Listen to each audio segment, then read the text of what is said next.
Donc, pour l'exercice 4, on considère f, la fonction définie par f de x égale 1 moins 1 sur racine x au carré. Première question, déterminer df, le domaine de définition de la fonction f, puis calculer les limites aux bornes de df.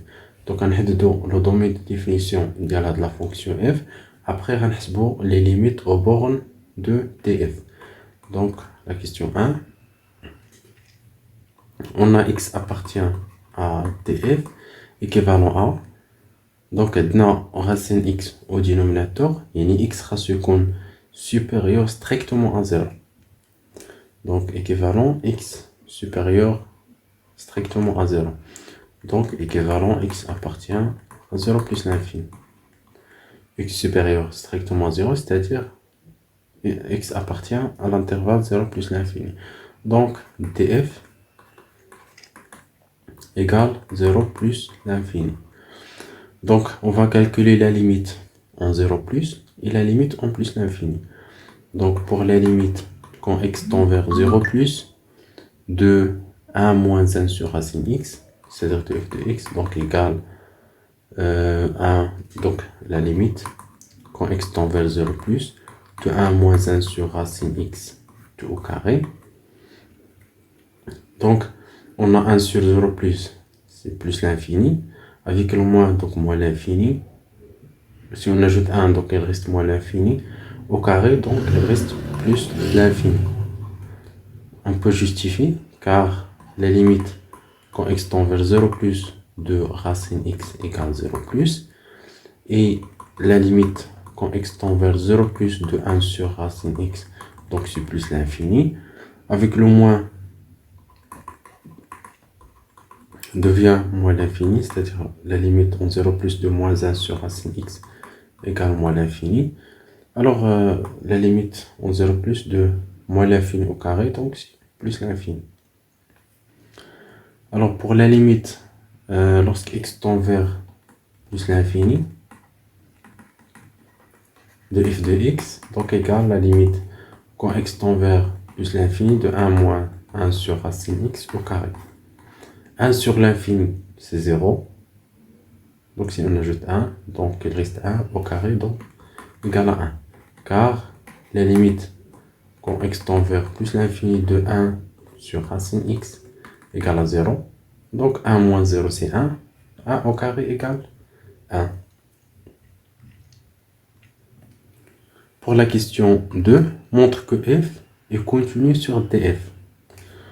Donc on va montrer que la fonction f est continue sur df.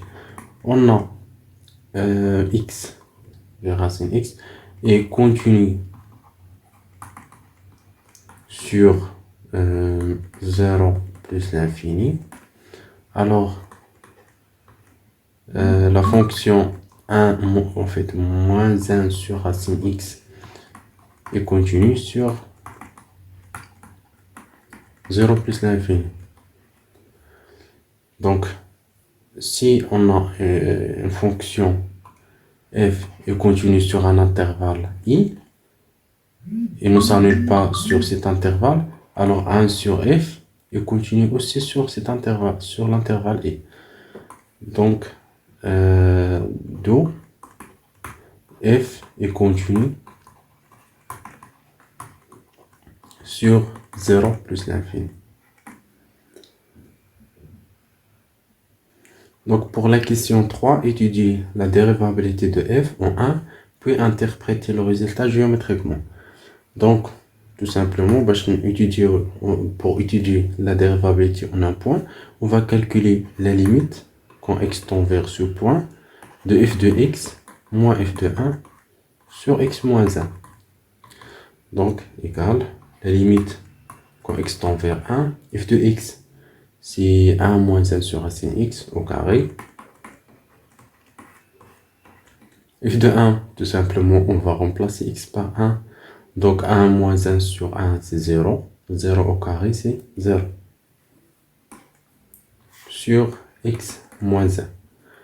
Donc, égale la limite quand x tend vers 1 de 1 moins 1 sur racine x au carré sur x moins 1. Donc si on remplace x par 1, on trouve 0 sur 0. Alors on va réduire au mieux dénominateur. Après on va multiplier par le conjugué. Donc égal la limite quand x tend vers 1 de racine x moins 1 sur racine x. Donc facteur x moins 1. En fait on a ici au carré. Donc je vais l'écrire comme ça. Au carré sur x moins 1. Donc égal la limite quand x tend vers 1. Donc c'est racine x moins 1 au carré sur racine x au carré facteur de x moins 1. Donc égal la limite quand x tend vers 1.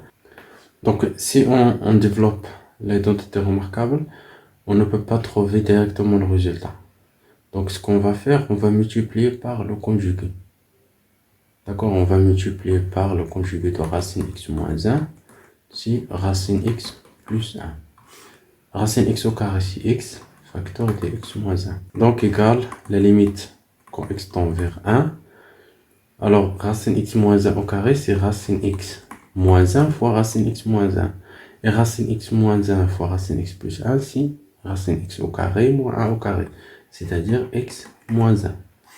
Donc sur x, facteur de x moins 1. Alors égal la limite quand x tend vers 1. On va simplifier par x moins 1. Il restera racine x moins 1 sur x. Alors maintenant, on peut remplacer x par 1. 1 moins 1, c'est 0 sur 1, donc égal 0. Donc on a trouvé que le nombre dérivé égale 0, c'est-à-dire la fonction f est dérivable.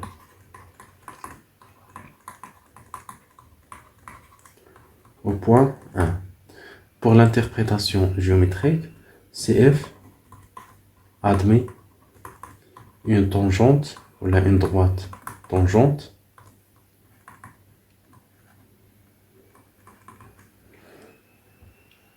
d'équation. Donc je l'appelle par exemple t, y égale f' de 1, facteur x moins 1 plus f de 1. D'accord? Donc CF admet une droite tangente en 1, d'équation, ou là au point d'abscisse 1, d'équation t égale, y égale f' de 1, facteur x moins 1 plus f de 1. F' de 1, on a trouvé égal à 0, donc ce terme égale 0, c'est-à-dire égal f de 1. F de 1, c'est aussi égal à 0, donc l'équation y égale 0.